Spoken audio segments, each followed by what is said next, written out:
de la humanidad. El libro más antiguo en registros científicos, genéticos, arqueológicos, antropológicos, físicos, químicos, literarios, poéticos, arqueológicos y de cualquier disciplina que tú puedas tratar de encontrar. Es el primer libro en haber sido impreso en la imprenta de Gutenberg. Es el primer libro que tengo en mis manos en haber sido traducido y es el libro de los libros por excelencia.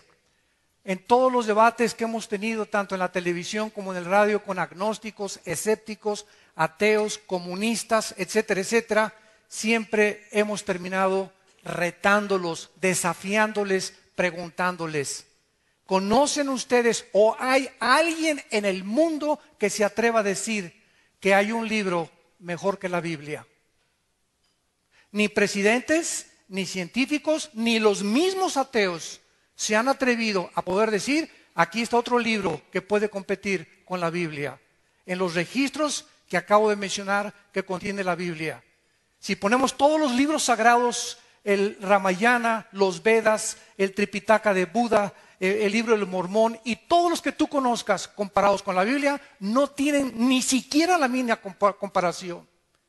Y si trajéramos a todos los líderes religiosos, Mahoma, Mahatma Gandhi, el Ramayani, el Maharashi, Buda, los que tú menciones, y los ponemos junto a la persona de Jesucristo, ninguno tiene comparación con la Biblia ni con el Hijo de Dios.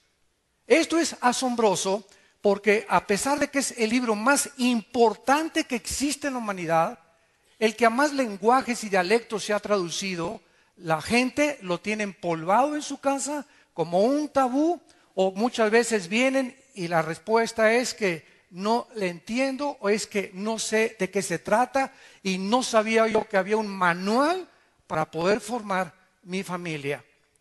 En el libro del Génesis capítulo 2, nosotros encontramos en esta noche, en primer lugar, la creación del hombre y la mujer. Y si no entendemos que el hombre es completamente diferente a la mujer, si no, voltea a ver a tu esposa y ve que no te pareces en nada a ella. Y las mujeres volteen a ver a los maridos y dense cuenta que en nada nos parecemos, ni física, ni intelectual, ni emocional, ni espiritualmente. Entonces, somos completamente diferentes el hombre y la mujer.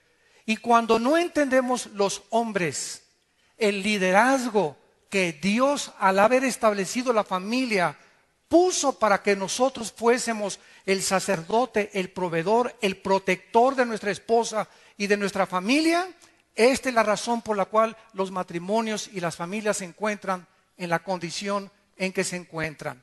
Entonces, qué importante es que sepamos nosotros que debemos de comenzar a conocer a las mujeres, cómo operan, cómo funcionan. Yo no me puedo subir a un coche si es de velocidades o si es de manual, y si no me explican cómo funciona y dónde está el aceite y dónde está la reversa, ¿verdad? Los carros exóticos con los carros europeos o con los carros japoneses, pues no, me voy a quedar completamente sin ir a ningún lado. Y cuando no entendemos cómo funciona una mujer, esta es la razón por la cual los hombres están tratando a las mujeres como las están tratando, como esclavas, como sirvientas, como algo que se pisotea, como el famoso dicho, tómame y déjame y úsame. Entonces, tenemos que entender cómo funciona una mujer, cuáles son las debilidades de las mujeres, y las mujeres tienen que entender también cómo funcionamos nosotros, qué nos gusta a nosotros, qué necesita el hombre para poder continuar en la jungla que es la vida y poder desarrollar una familia con la bendición de Dios. Dice en el libro del Génesis capítulo 2 versículo 7, Jehová Dios formó al hombre del polvo de la tierra. Y esto es interesante, señores científicos que nos escuchan, porque los 19 elementos que forman la tierra y los 4 gases que forman el cuerpo humano son exactamente los que forman el polvo y los que forman el cuerpo humano.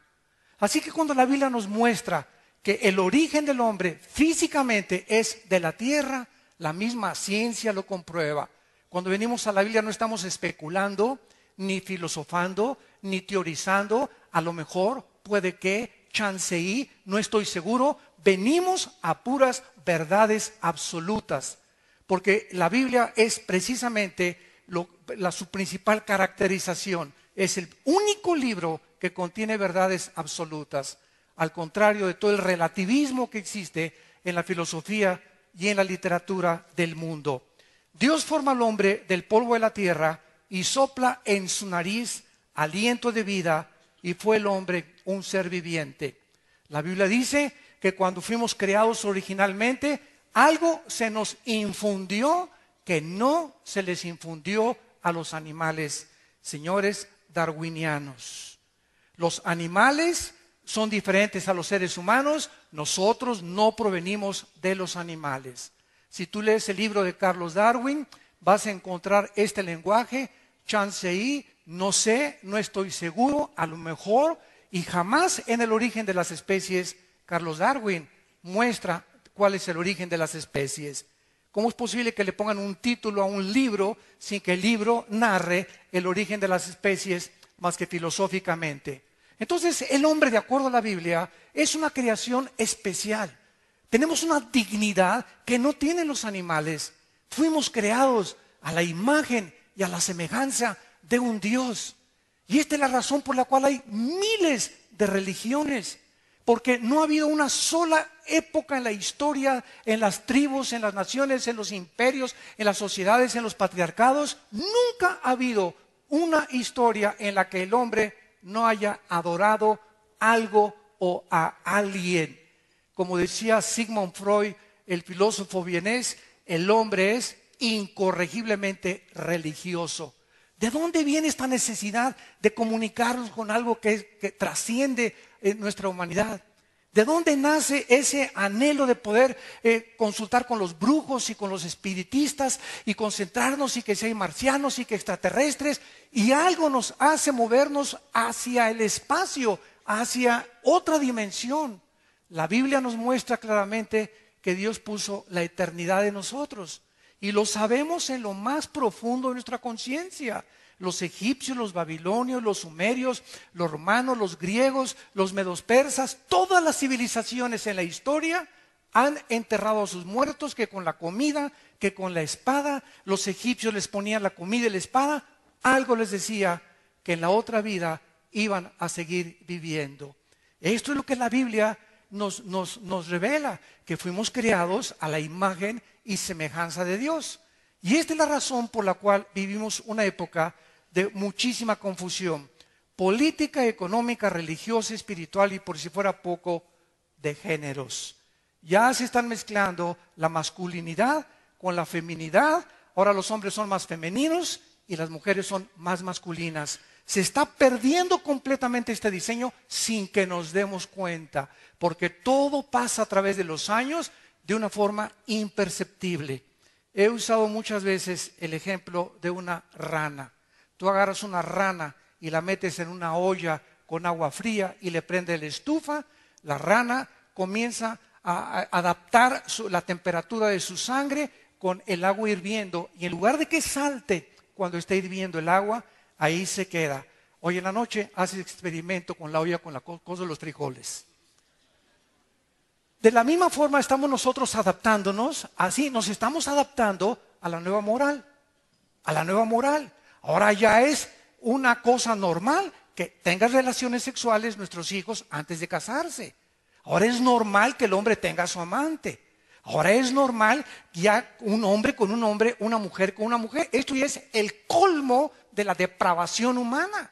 Y no nos damos cuenta y lo festejamos. Y se está legislando en las leyes sin que nos demos cuenta en qué consiste realmente el fundamento de la sociedad. Y estamos luchando por mejor economía y mejores armas y mejores políticas, cuando lo que nos está destruyendo es algo interno, damas y caballeros.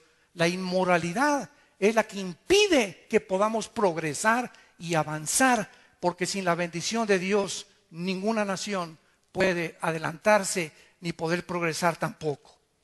La familia en el matrimonio y en la iglesia es la enseñanza práctica de que el hombre y la mujer no son iguales en sus funciones. Esta enseñanza de que el hombre y la mujer ahora en la época moderna son iguales, viene de un versículo en el libro de los Gálatas, capítulo 3, versículo 28, que dice así. El apóstol Pablo, al hablar a los Gálatas, les dice: ya no hay judío ni griego, no hay esclavo ni libre, no hay varón ni mujer, porque todos vosotros sois uno en Cristo Jesús. Entonces se usa este versículo para poder concluir de que el hombre y la mujer son iguales. Y que las mujeres pueden ser policías, luchadoras, boxeadoras, aviadoras, y pueden hacer todas las cosas porque no hay diferencia entre el hombre y la mujer. Y esta es la razón por la cual se encuentra como se encuentra la sociedad. Y aquí está hablando que somos iguales en el cuerpo de Cristo, pero no en las funciones. Y esto es muy importante para poder poner los fundamentos en esta serie del matrimonio y la Biblia. Vamos a ver que muchos líderes, ¿verdad?, están hablando de que el varón y la mujer, al ser nosotros diferentes, tenemos nosotros que entender cuáles son las funciones con las que Dios nos ha creado. No hay nada más maravilloso, más satisfactorio y que glorifique más a Dios que ver al varón y a la mujer trabajando y aceptando juntos el plan de Dios para sus vidas. Varones, Dios tiene una posición para nosotros que no puede ser cambiada por nada. Y cuando nosotros aceptamos el plan que tiene Dios para nosotros como varones, Dios nos bendice como ustedes no se pueden imaginar. Cuando las mujeres aceptan la razón por la cual fueron creadas y las funciones para los cuales fue diseñada su cuerpo, su mente, su espíritu, sus emociones, sus sentimientos, la mujer entonces comienza a realizarse y ya no trata de imitar a Lady Gaga, ni a Madonna, ni a las artistas de las telenovelas, sino que la mujer recobra su identidad y comienza el hombre y la mujer a recobrar su identidad, a entender que el plan de Dios es maravilloso. La importancia de la masculinidad y de la feminidad se ha ido erosionando, insisto, y devaluando inclusive en las iglesias cristianas. Por lo que tenemos la obligación de promover matrimonios heterosexuales, monógamos y saludables. Y esto solamente es posible cuando entendemos la diferencia de nuestras responsabilidades. Nunca será vencido actuar en contra de la Biblia. Cuando nosotros queremos formar la Biblia a nuestro criterio y no nosotros someternos a lo que dice Dios, no vamos a encontrar jamás la razón y el propósito por el cual vivimos. Dice en el libro de Deuteronomio 4, 39 y 40, aprende pues hoy y reflexiona en tu corazón que Jehová es Dios arriba en el cielo y abajo en la tierra y no hay otro. Y guarda sus estatutos y sus mandamientos, los cuales yo te mando hoy, para que te vaya bien. No puede irnos bien en la vida sin la obediencia a las palabras y a las leyes de Dios. Es imposible que nos vaya bien en la vida y a lo mejor puedes hasta prosperar y ser presidente o gobernador o hacer muchos negocios, pero como la mayor parte de los empresarios que hemos tenido la oportunidad de convivir con ellos, políticos, estuve en la Cámara de Diputados, me invitaron para dar una conferencia también a más de 56 diputados, siempre hemos encontrado algo, ríen por afuera y lloran por dentro, hogares destruidos, matrimonios divorciados, pero alcanzaron el éxito ante el mundo, pero no como familia, no como matrimonio, no como hombres. Y esta es la razón por la cual hay tantos suicidios, billonarios que se quitan la vida porque se cae la bolsa de valores y toda su esperanza estaba en el dinero, hombres, ¿verdad?, que no tuvieron el valor de poder serles fiel a una sola mujer y creyeron que eran machos, macho camacho, para tener 3 o 4 amantes. Y todo este deterioro que vemos a nuestro alrededor solamente tiene el mismo origen, ignorar la palabra de Dios. No es el propósito de Dios que nosotros conformemos nuestra vida a la Biblia, sino la Biblia a nosotros. Veamos en primer lugar, en el libro del Génesis, en el pasaje que acabamos de leer, del capítulo 2, que los roles fueron creados por Dios y no son el resultado del pecado. ¿Qué les quiero decir? Que mucha gente dice que el liderazgo se perdió después del pecado, pero que antes del pecado el hombre y la mujer eran iguales. y que no había liderazgo del hombre antes del pecado. Sin embargo, no es lo que la Biblia enseña, sino que desde antes del pecado, Dios desde el principio de la creación creó primero al varón. Y Dios es un Dios de orden. Veamos de qué forma la Biblia nos muestra que desde antes del pecado, el varón recibió el liderazgo para ser el jefe, el proveedor, el director de su familia, el capitán de su barco. Dice en Génesis 2, del 7 al 8, después de que Dios forma al hombre del polvo de la tierra, primero que la mujer, en el versículo 15, tomó Jehová Dios al hombre y lo puso en el huerto de Edén para que lo labrara y lo guardara. Antes de que la mujer naciera, antes de que Eva fuera sacada, Eva estaba escondida dentro de nosotros. La mujer estaba escondida dentro de Adán. Y Dios saca de nosotros a la mujer, como lo vamos a ver. Entonces, antes de que la mujer fuera creada, ya Dios había puesto al hombre, ¿a qué cosa? A trabajar, a cultivar el huerto y a cuidarlo. Después, antes de que la mujer fuera creada, Dios le dice al hombre, de ese árbol, de la ciencia del conocimiento del bien y del mal, no vas a comer, porque el día que tú comas de él, morirás. Dios no le dijo eso a la mujer, se lo dijo al varón. Después, antes de que la mujer naciera, Dios trajo a los animales. Y entonces Adán le da el nombre a cada uno. Ese es chango, ese es venado, ese es rinoceronte, ese es jirafa. No la mujer, el hombre. Y después de que Adán le da el trabajo Dios de cultivar, de darle el mandamiento y de darle nombre a todos los animales, Dios hace a la mujer por causa del varón y no a la mujer por causa del varón. La mujer por causa del varón, perdón, y no el varón por causa de la mujer. Dice la Biblia en el versículo 19, Jehová Dios forma de la tierra a todas las bestias y a todas las aves y las trae a Adán para que viera Adán cómo habían de ser llamadas. Y todo lo que Adán llamó a los animales vivientes, ese es su nombre. Entonces Jehová Dios hizo caer sueño profundo sobre Adán, y mientras éste dormía, tomó una de sus costillas y cerró la carne en su lugar. Y de la costilla que Jehová Dios tomó del hombre, hizo una mujer y la trajo al hombre. Hace algún tiempo un director de una universidad me invitó a una conferencia titulada ¿Creación o evolución?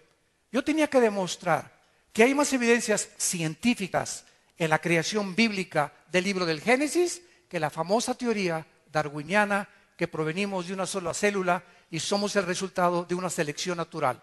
Este maestro se comenzó a burlar de mí en frente de los estudiantes, eran como 800,000 estudiantes en una universidad del Estado de México, y me dijo, ¿usted es de esos que creen que venimos de una mujer y de un hombre?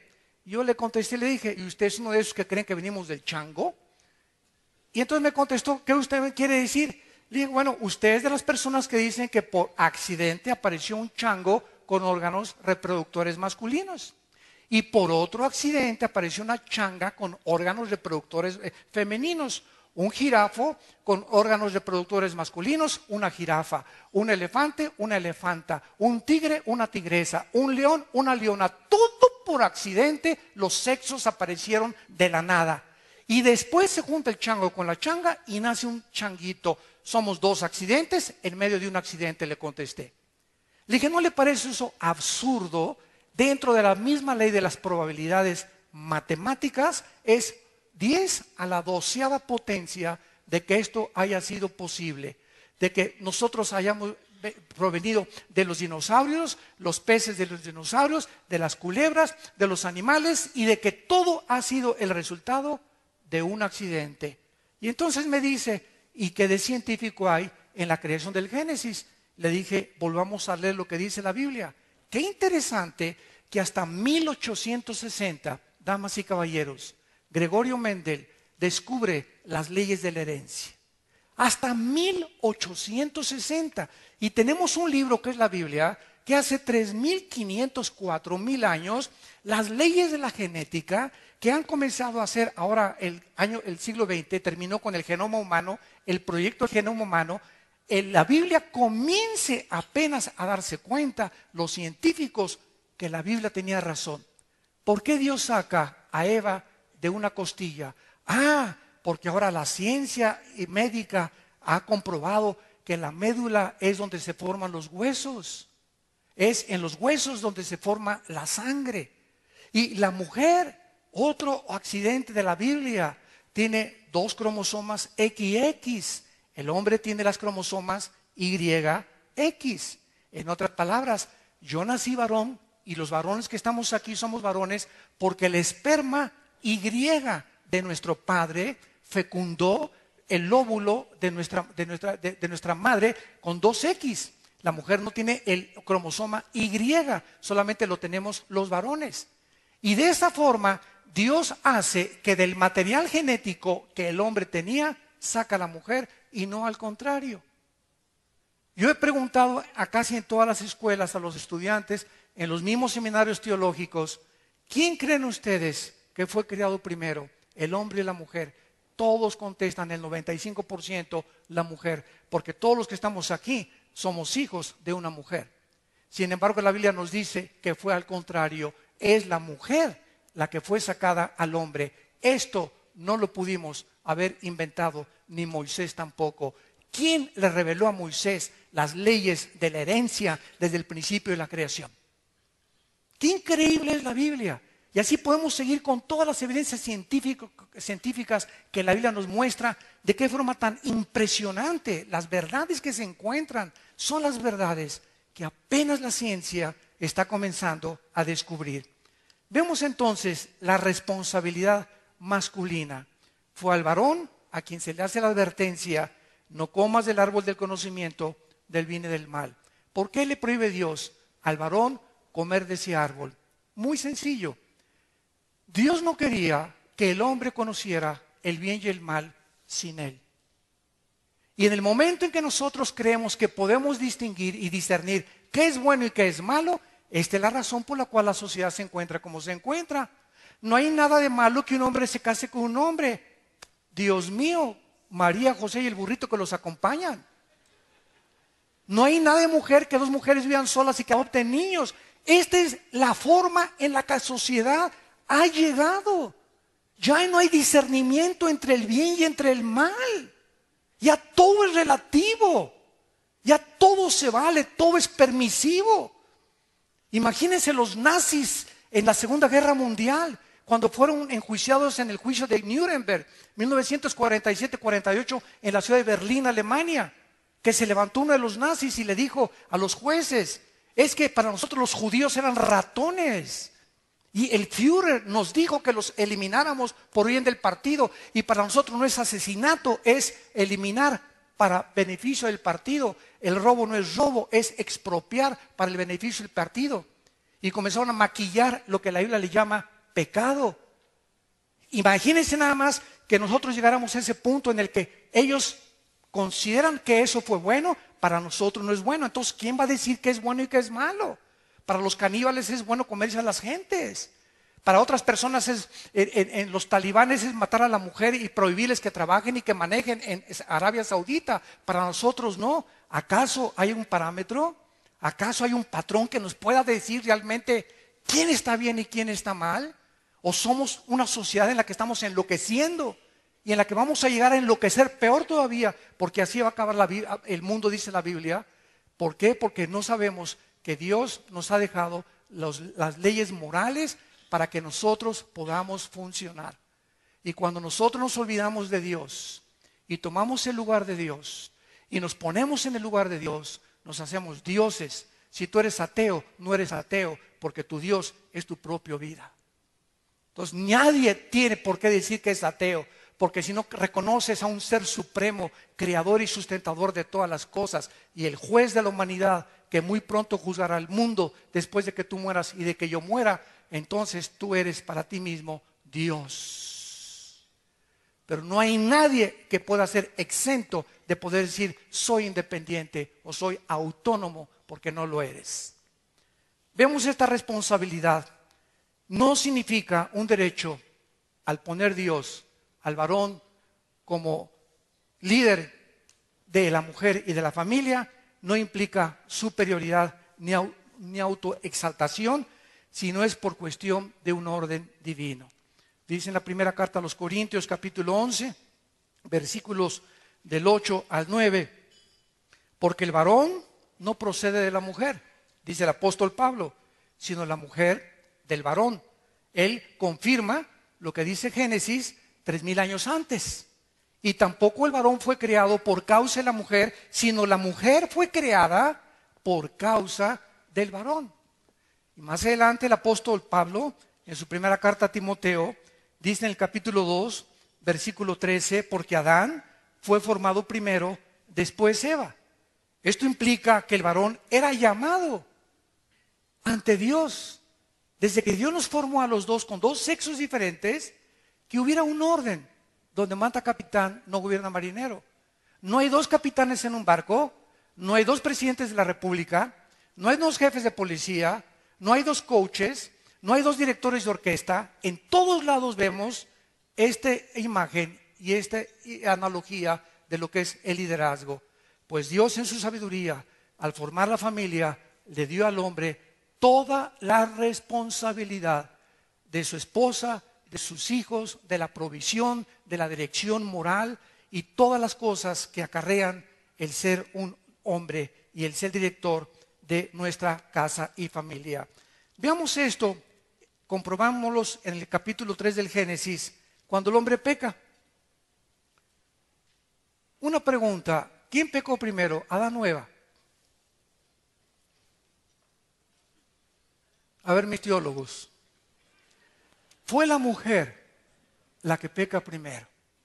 Ella seduce al varón y después de que ella come del fruto prohibido, le da viene el papalotes de Adán, y verá, como dicen Proverbios, como va el buey al degolladero, es seducido y entonces el hombre peca después. Sin embargo, es interesante que cuando Dios los llama a cuentas a los dos, en el capítulo 3 del Génesis, vean ustedes a quién llama Dios y a quién hace responsable. Dice el versículo 9, mas Jehová Dios llamó al hombre y le dijo, ¿dónde estás tú?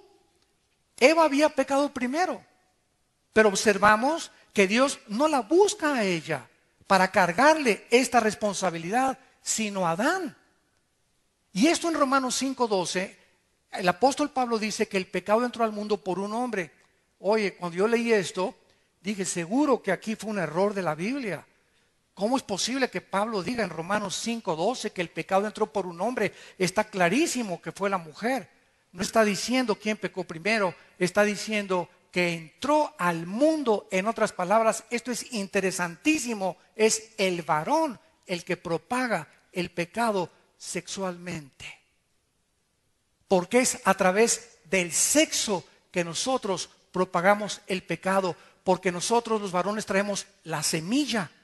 La mujer es la receptora, es como una estación que manda una señal y se recibe, la receptora recibe la señal. La mujer recibe la semilla y en su vientre ella se desarrolla lo que es el cigote, el feto y después el producto.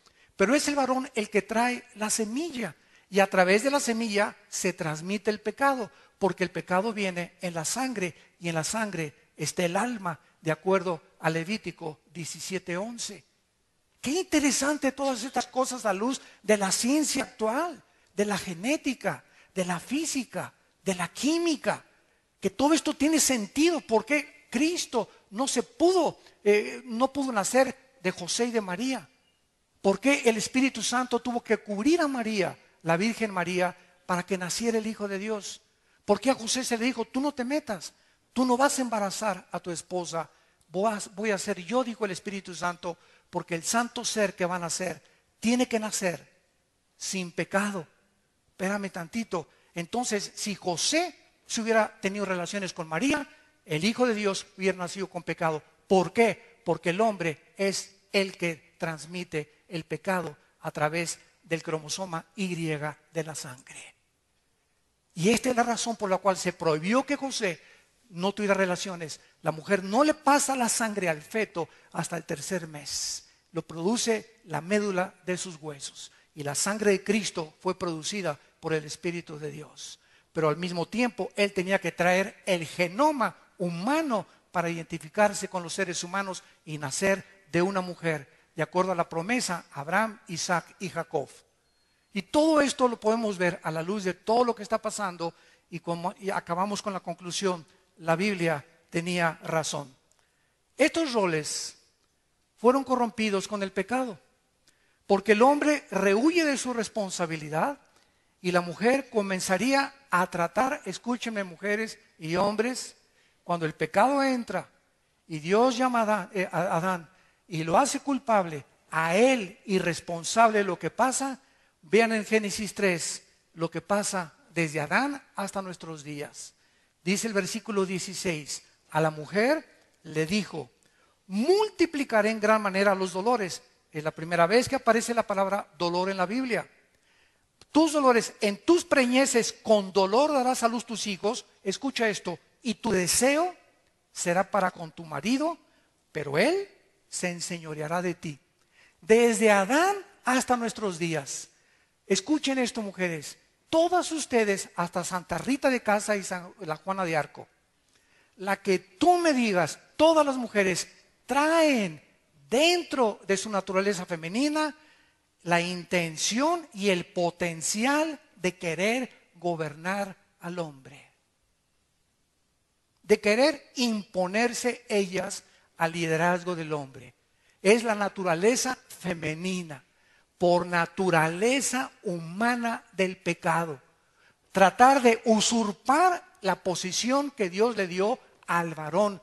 De ahí vienen los famosos matriarcados. ¿Qué es un matriarcado? Una familia donde el varón es el pinole nada más.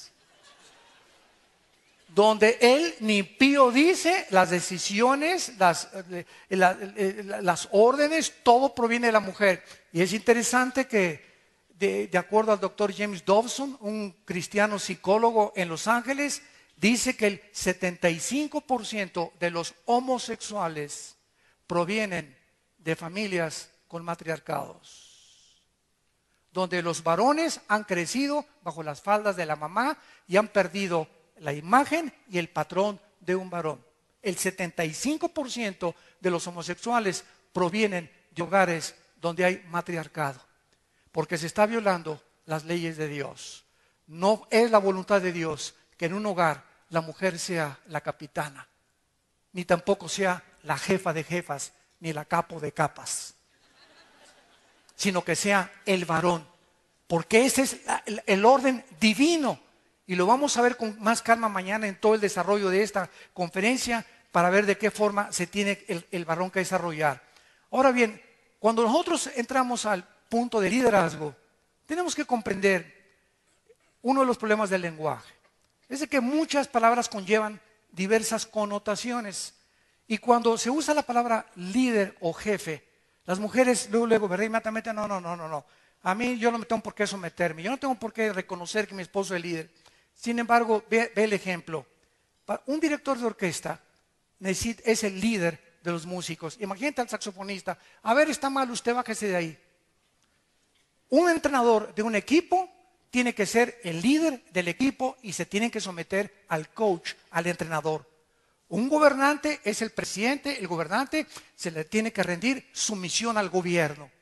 Para un capitán de un barco, imagínate los marineros. No, cámbiale por favor el rumbo y vayámonos hacia el sur. Espérame tantito, tú eres marinero y donde manda capitán no gobierna marinero.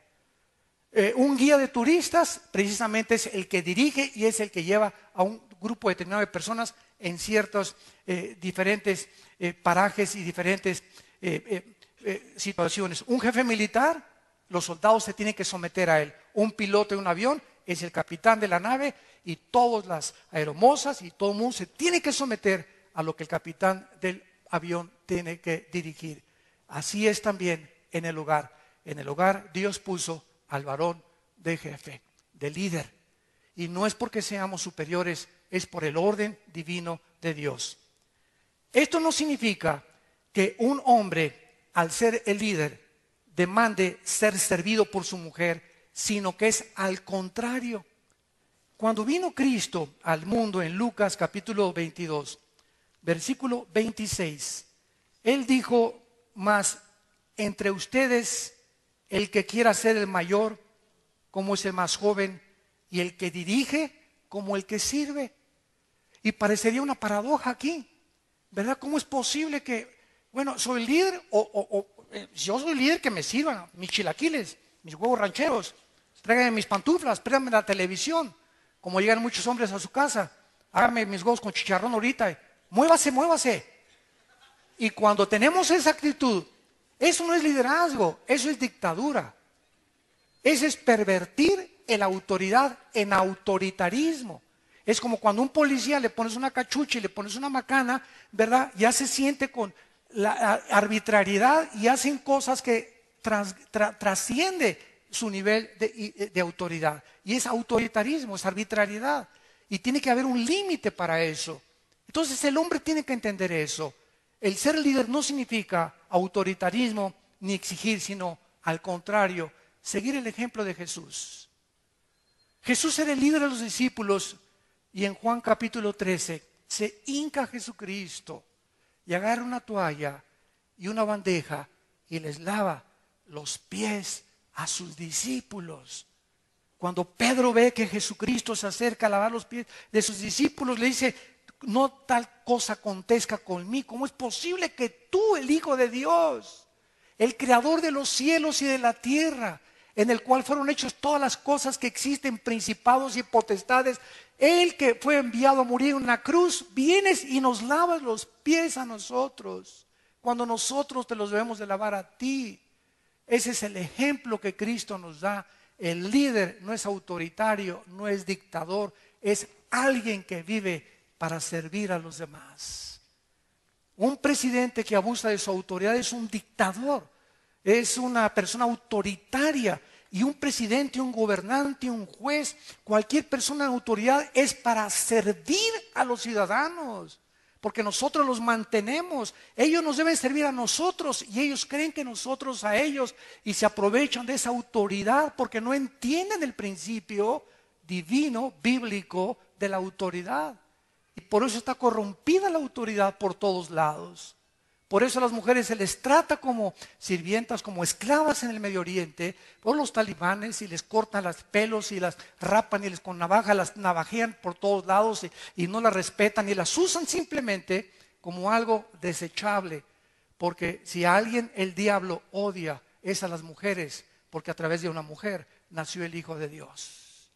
Y por eso vamos entendiendo por qué los hombres tratan como tratan a la mujer, porque están la mayoría endemoniados. Así es, un hombre que trata a una mujer de una forma despectiva es un hombre, sin que él lo sepa, que está controlado por demonios. Y no necesitas ser el endemoniado gadareno para demostrar que tienes demonios en tu vida. Esto tampoco implica, ¿verdad?, que nosotros podamos obligar a nuestra esposa a ser inmorales. ¿Debe la esposa sujetarse al esposo? Así es.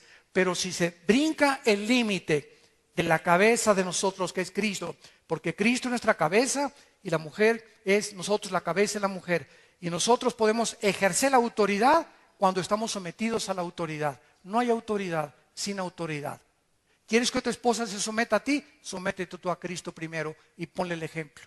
Ámala y trátala como una reina, y Dios va a cambiar su corazón para que ella entienda que debe someterse a ti.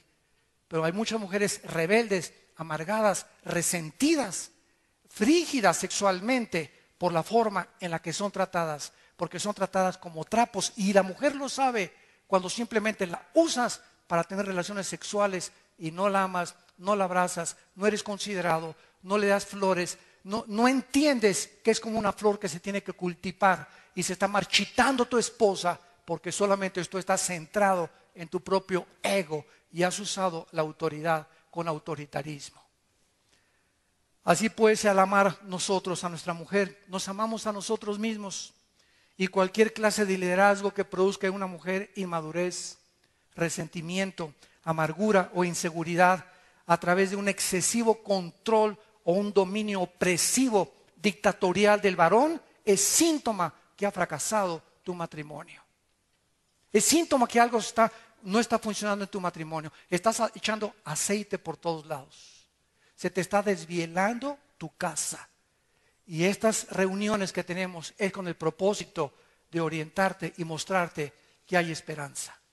Así es, ninguno de ustedes vino aquí por coincidencia. Unos invitados por unas personas, otros vamos a oír a ese palabrero, muchas veces eso dicen, o vamos a oír a ver qué nos cuentan.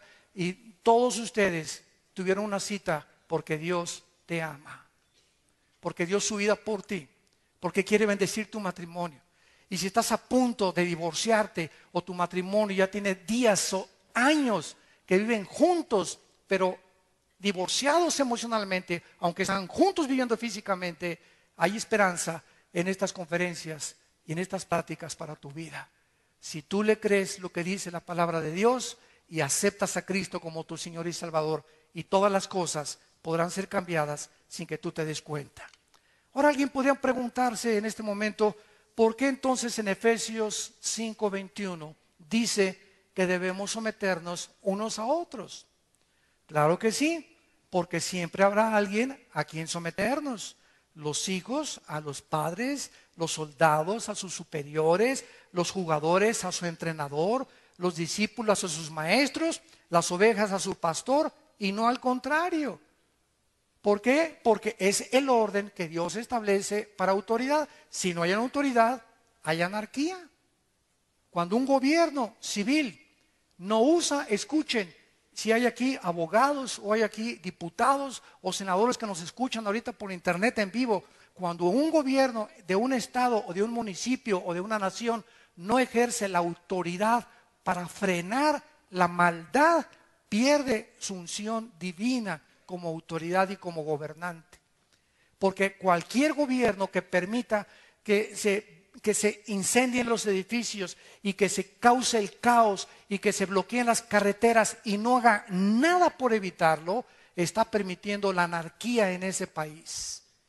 Desgraciadamente, por causa del pecado, se tiene que usar la fuerza muchas veces, los soldados, los granaderos, los marines, etcétera, etcétera, por causa de la rebelión del pueblo. Muchas veces el pueblo tiene la razón, como en muchos países que conocemos, muchas veces no la tiene. Pero es importante la autoridad para poder evitar la anarquía. Ahora veamos, ¿por qué se le prohíbe entonces a la mujer que enseñe en la iglesia? Dice en primera de Timoteo, capítulo 2:12, y estamos contestando todas estas preguntas para poder poner los fundamentos para las conferencias que siguen. Porque no permito a la mujer enseñar, dice en Timoteo 2:2, no le permito a la mujer enseñar ni ejercer dominio sobre el hombre sin estar en silencio. Y aquí, ¿verdad?, puede haber dos extremos. ¿Qué es una herejía? Es una verdad llevada al extremo. Veamos de qué forma se ha pervertido esto.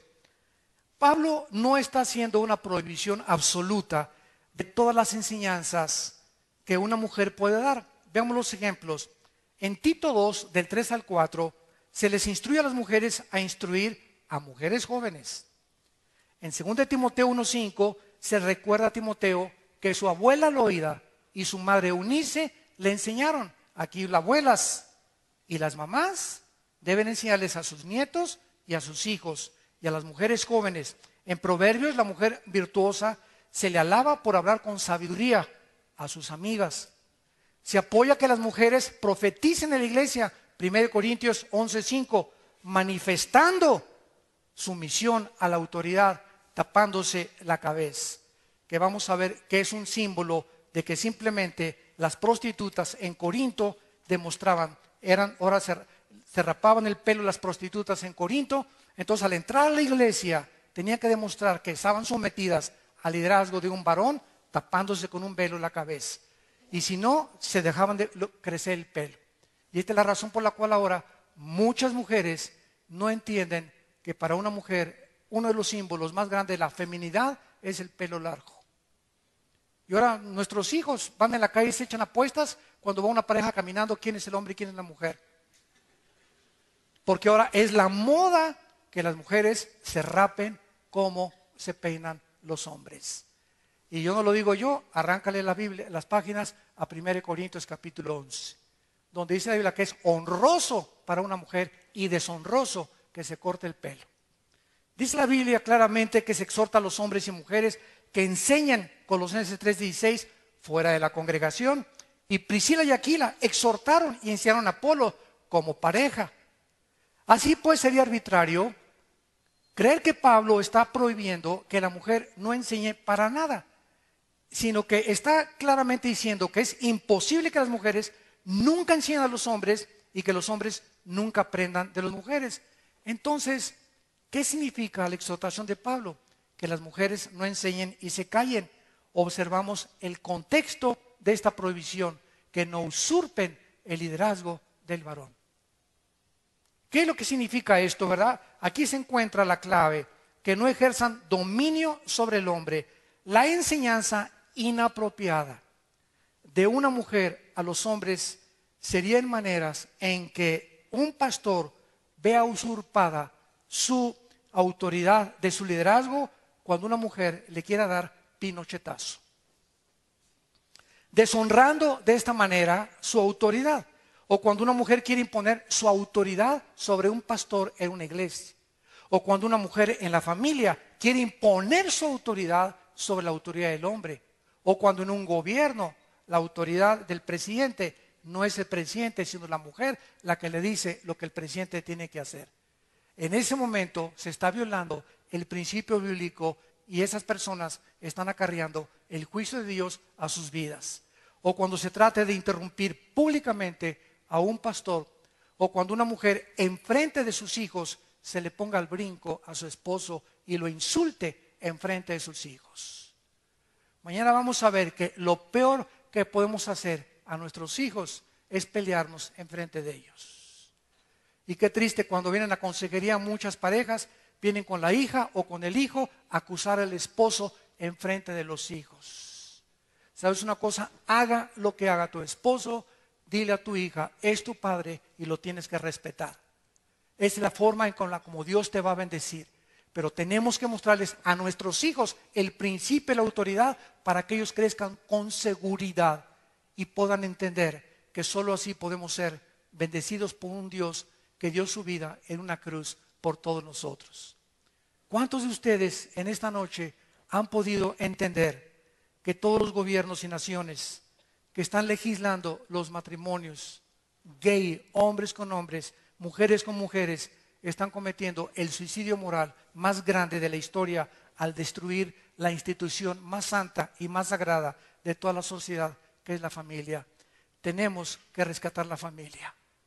Tenemos que salvar los matrimonios, damas y caballeros. Tienes que reaccionar y darte cuenta que tú vas a morir y yo voy a morir. Y la Biblia dice que después de la muerte no hay transmigración de las almas, no hay reencarnación, no hay limbo, ni hay purgatorio. La Biblia es clara, después de la muerte es el juicio de tu vida y de mi vida. Y ahí daremos cuenta de lo que dejaste de hacer, de lo que oíste y no hiciste, y de las funciones que elegiste a Dios. Yo no me someto a ti, quiero imponer mis propias reglas de moral y conducta en mi familia. Qué cosa tan triste cuando nosotros nos independizamos y creemos que estamos haciendo esto. ¿Por qué lo está haciendo la gente? Porque ignoran las leyes morales que Dios estableció en su santa palabra. He aquí, dice la Biblia en Deuteronomio 11, les pongo la bendición y les pongo la maldición.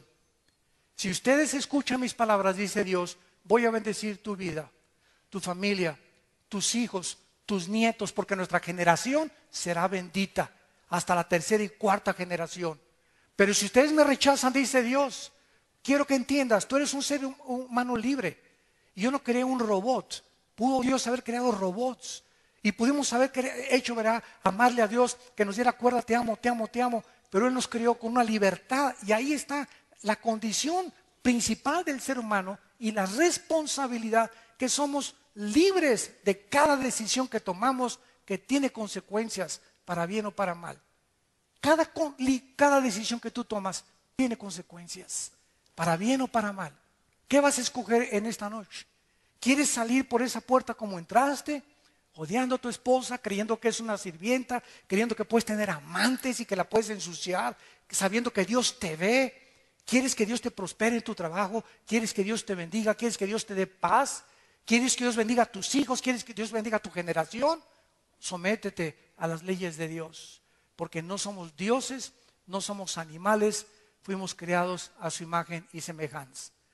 Porque de tal manera amó Dios al mundo que nos dio a su Hijo unigénito, para que cualquiera de ustedes que en Él cree no se pierda, mas tenga la vida eterna. Dios muestra su amor para con nosotros en que siendo pecadores, Cristo, su Hijo, da su vida por nosotros en una cruz. Y Él herido fue por nuestras rebeliones y molido por nuestros pecados. Y el juicio que tú merecías y que yo merecía, dice la Biblia, el Hijo de Dios en la cruz lo llevó en nuestro lugar. Y Dios puso la ira y desató y no perdonó a su Hijo y nos perdonó a nosotros, para que nosotros entendiésemos cuánto nos ama Dios. Si tú quieres saber cuánto te ama Dios, ve la cruz. Y ahí en la cruz el amor de Dios fue manifestado, la sabiduría de Dios y el poder de Dios. Porque la cruz es locura a los que se pierden, pero poder de Dios a los que se salvan. Y Dios espera que en esta mañana tú entiendas que viene la hora cuando todos los muertos oirán la voz del Hijo de Dios. Y los que la oigan saldrán a resurrección de vida, y los que no la oigan cuando estuvieron vivos saldrán a resurrección de condenación. Tú puedes en esta mañana burlarte, en esta noche. Tú puedes en esta seguir mascando tu chicle y cerrando tus oídos y endureciendo el corazón duro que tienes ya en tu vida. Pero ¿sabes una cosa? Dios dice que tus pecados te alcanzarán. Y por tu corazón endurecido acarreas ira y condenación para el día del juicio. ¡Qué locura! Como dijo Blaise Pascal cuando se enfrentó con un ateo. Le dijo el ateo: yo no creo que después de la vida haya nada. Y le contestó Blaise Pascal, el físico matemático: ¿sabes una cosa? La Biblia dice que después de la vida hay otra vida y que hay una resurrección. Si tú dices, le dijo Pascal al ateo, si tú dices que no hay nada y yo me muero, no pierdo nada. Pero si Cristo tiene razón, ¿qué amolada te vas a llevar? Así que salimos ganando de todas maneras. Si Cristo fue un mentiroso, no perdimos nada. Pero si Cristo es lo que Él dijo ser, el camino, la verdad y la vida, la resurrección y la vida, el pan que descendió del cielo, el pastor que da su vida por las ovejas, necesitamos oír su voz. Necesitamos someternos a sus mandamientos, convertirnos en sus discípulos y entender que Él es el único que puede salvar a nuestra familia. Les pido por unos instantes, los que gusten, que inclinen su cabeza. Y así con tu rostro inclinado, en esta noche, en que el Espíritu Santo ha hablado a tu corazón a través de la Biblia y te ha mostrado el inmenso y eterno amor de Dios, Dios te manda que te arrepientas, por cuanto ha establecido un día en el que ha de juzgar a los vivos y a los muertos. Dios demanda que tú cambies y des la media vuelta y que entiendas que Él te puede dar el poder para dejar el pecado. Que tú puedes, al aceptar sus leyes, descubrir el propósito y la razón por la cual nacimos, de dónde venimos y hacia dónde nos dirigimos. Dios te pide que en esta noche creas lo que Él hizo en una cruz, al dar su vida a su Hijo Jesucristo y derramar su sangre preciosa para que tú pudieras tener la vida eterna. Y esto Dios nos lo da por su gracia, no por nuestras obras, porque si fuera por obras, fue un desperdicio la muerte de Cristo. Mas el justo paga por los injustos, el santo muere por los impíos, y Él nos da su santidad, su justicia, para que nosotros seamos hechos la justicia de Dios en Él. ¿Qué tengo que hacer? Me preguntarás, para comenzar a caminar con el Hijo de Dios. Ahí desde tu lugar, dile estas palabras: Señor mío y Dios mío, te pido perdón por mi vida. Te pido perdón por mi ignorancia, por mis pecados. Pues no me voy a quedar completamente sin ir a ningún lado. Y cuando no entendemos cómo funciona una mujer, esta es la razón por la cual los hombres están tratando a las mujeres como las están tratando, como esclavas, como sirvientas, como algo que se pisotea, como el famoso dicho, tómame y déjame y úsame. Entonces tenemos que entender cómo funciona una mujer, cuáles son las debilidades de las mujeres, y las mujeres tienen que entender también cómo funcionamos nosotros, qué nos gusta a nosotros, qué necesita el hombre para poder continuar en la jungla que es la vida y poder desarrollar una familia con la bendición de Dios. Dice en el libro del Génesis capítulo 2 versículo 7, Jehová Dios formó al hombre del polvo de la tierra. Y esto es interesante, señores científicos que nos escuchan, porque los 19 elementos que forman la tierra y los 4 gases que forman el cuerpo humano son exactamente los que forman el polvo y los que forman el cuerpo humano. Así que cuando la Biblia nos muestra que el origen del hombre físicamente es de la tierra, la misma ciencia lo comprueba. Cuando venimos a la Biblia no estamos especulando ni filosofando mejor que la Biblia.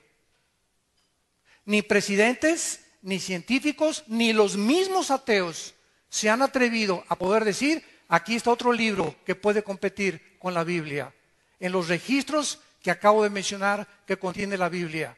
Si ponemos todos los libros sagrados, el Ramayana, los Vedas, el Tripitaka de Buda, el libro del Mormón y todos los que tú conozcas comparados con la Biblia, no tienen ni siquiera la mínima comparación. Y si trajéramos a todos los líderes religiosos, Mahoma, Mahatma Gandhi, el Ramayani, el Maharashi, Buda, los que tú menciones y los ponemos junto a la persona de Jesucristo, ninguno tiene comparación con la Biblia ni con el Hijo de Dios. Esto es asombroso porque a pesar de que es el libro más importante que existe en la humanidad, el que a más lenguajes y dialectos se ha traducido, la gente lo tiene empolvado en su casa como un tabú, o muchas veces vienen y la respuesta es que no le entiendo o es que no sé de qué se trata y no sabía yo que había un manual para poder formar mi familia.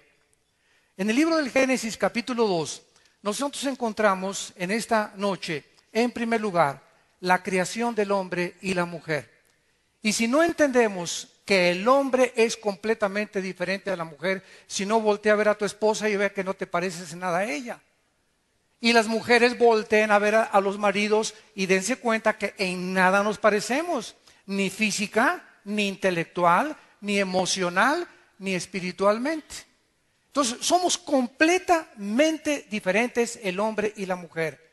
Y cuando no entendemos los hombres, el liderazgo que Dios, al haber establecido la familia, puso para que nosotros fuésemos el sacerdote, el proveedor, el protector de nuestra esposa y de nuestra familia, esta es la razón por la cual los matrimonios y las familias se encuentran en la condición en que se encuentran.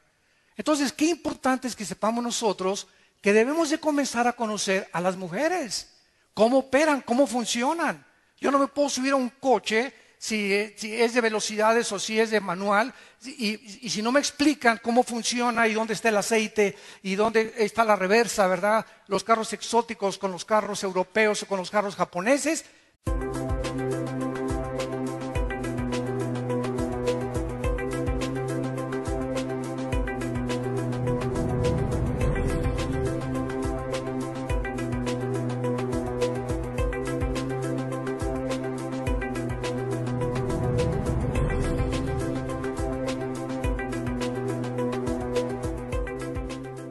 De la humanidad. El libro más antiguo en registros científicos, genéticos, arqueológicos, antropológicos, físicos, químicos, literarios, poéticos, arqueológicos y de cualquier disciplina que tú puedas tratar de encontrar. Es el primer libro en haber sido impreso en la imprenta de Gutenberg. Es el primer libro que tengo en mis manos en haber sido traducido. Y es el libro de los libros por excelencia. En todos los debates que hemos tenido, tanto en la televisión como en el radio, con agnósticos, escépticos, ateos, comunistas, etcétera, etcétera, siempre hemos terminado retándolos, desafiándoles, preguntándoles: ¿conocen ustedes o hay alguien en el mundo que se atreva a decir que hay un libro ni teorizando, a lo mejor, puede que, chance y, no estoy seguro, venimos a puras verdades absolutas, porque la Biblia es precisamente su principal caracterización. Es el único libro que contiene verdades absolutas, al contrario de todo el relativismo que existe en la filosofía y en la literatura del mundo. Dios forma al hombre del polvo de la tierra y sopla en su nariz aliento de vida, y fue el hombre un ser viviente. La Biblia dice que cuando fuimos creados originalmente, algo se nos infundió que no se les infundió a los animales, señores darwinianos. Los animales son diferentes a los seres humanos, nosotros no provenimos de los animales. Si tú lees el libro de Carlos Darwin, vas a encontrar este lenguaje, chance y, no sé, no estoy seguro, a lo mejor, y jamás en el origen de las especies, Carlos Darwin muestra cuál es el origen de las especies. ¿Cómo es posible que le pongan un título a un libro sin que el libro narre el origen de las especies más que filosóficamente? Entonces, el hombre, de acuerdo a la Biblia,